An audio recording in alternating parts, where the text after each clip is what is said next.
কালো জিরা কারা কারা দৈনিক খাও? হাত উঁচু করো তো। আচ্ছা, অনেকে কালো জিরা খায় না। শোনো, আমি তোমাকে সত্যি কথা বলি, কালো জিরা ব্রেইনের যে ইনফেকশন হয় না, ব্রেইনের খোসর মোসর, এইটা ধ্বংস করতে, এইটার বিরুদ্ধে ফাইট করতে সবচেয়ে ভালো একটা উপাদান হচ্ছে কালো জিরা। কি নাম বলো? তোমাকে বলছিলাম খেয়াল আছে, ব্রেইনের মধ্যে এক রকমের পানি আছে, এই পানিটা সবচেয়ে পছন্দ করে এরকম একটা উপাদান হচ্ছে মধু। কি উপাদান?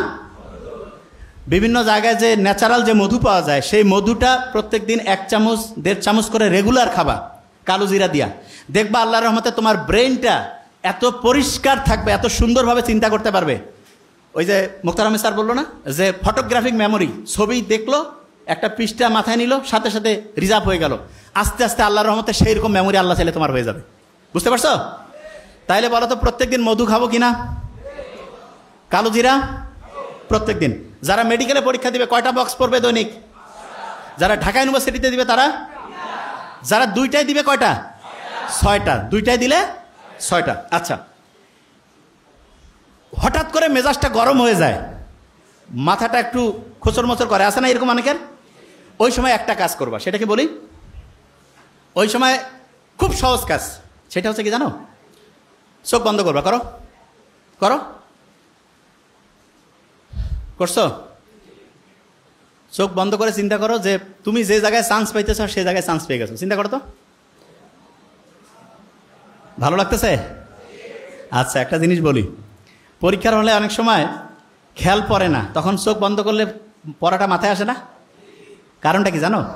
চোখ হচ্ছে আমাদের প্রায় 80% সেন্স, মানে আমরা আমাদের ব্রেইনের যে খরচ 80% চোখ করে। কে করে? শোনো, একজনের চোখের দিকে তাকাইলে বোঝা যায় না সত্যি বলতেছে না মিথ্যা, এ ভালো চাচ্ছে না খারাপ, বোঝা যায় না? বলে না, চোখটা মানুষের মনের যে প্রতিচ্ছবি, সেটা চোখের মাধ্যমে প্রকাশিত হয়। তোমার একটা পড়া মনে আসতেছে না, তার মানে ব্রেইনে যে জায়গায় পড়াটা রাখছো সেই জায়গা থেকে নেটওয়ার্ক ঠিকভাবে কানেকশন পাচ্ছে না। কানেকশন করার জন্য অনেক সময় তুমি দেখবা হঠাৎ করে তোমার বাসায় কারেন্ট লো ভোল্টেজ হয়েছে বা কারেন্ট চলে গেছে, তখন আমরা এরকম করি না, কিছু কিছু জিনিস বন্ধ করে দিয়ে ফ্যানটা আর যেটা খুব প্রয়োজনীয় সেটা চালু রেখে অন্য সব বন্ধ করে দেয়, যে ভোল্টেজটা একটু ঠিকভাবে এটা পাও। ঠিক তেমনি করে তোমার ব্রেইনের ভোল্টেজে তখন কম বেশি হয়েছে, এই ভোল্টেজটা তখন কিভাবে আসবে? ঠিক চোখ বন্ধ করছো না, তখন এই শক্তিটা তো খরচ আর হচ্ছে না, তখন ও খুঁজতেছে পড়াটাকে, এবং পড়াটা খুঁজে আলহামদুলিল্লাহ চলে আসলো। আরেকটা জিনিস দেখবা, হঠাৎ করে তোমার একটা পড়া মাথায় আসতেছে না, দেখিও পরীক্ষার হল থেকে বাড়ি হইছো, ওই সময় মাথায় আসছে, হয়েছে এরকম হয় না? আচ্ছা, অনেকে কবে এটা কেন হয়? বলি একটা জিনিস, ব্রেইনের একটা অসাধারণ বৈশিষ্ট্য হচ্ছে কোনো প্রেশার নিতে চায় না, প্রেশার নিতে চায় না।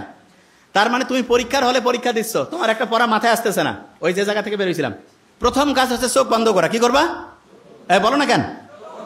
চোখ বন্ধ করার পরে বুক ভরে শ্বাস নাও, এইরকম করে 3 থেকে 5 বার নিবা এবং ছাড়বা। ওই সময় ব্রেইনের যেই জায়গাটায় তথ্যটা রাখছিলা সেইটার সাথে নেটওয়ার্কিং ব্যবস্থাটা স্ট্রং হয়ে যাবে, দেখবা যে ইনশাল্লাহ মাথায় চলে আসছে। আর যদি না আসে তখন ওই প্রশ্নটা একটু রিজার্ভে রাখবা, রেখে ওই জায়গাটা ফাঁকা রেখে অন্য জায়গায় হচ্ছে পড়া শুরু করবা, অন্য জায়গায় লেখা শুরু করবা, এবং করার পরে হঠাৎ করে দেখবা চট করে মাথায় চলে আসছে, হয় না? হয়, তখন ওই জিনিসটা লিখবা। ক্লিয়ার? আচ্ছা,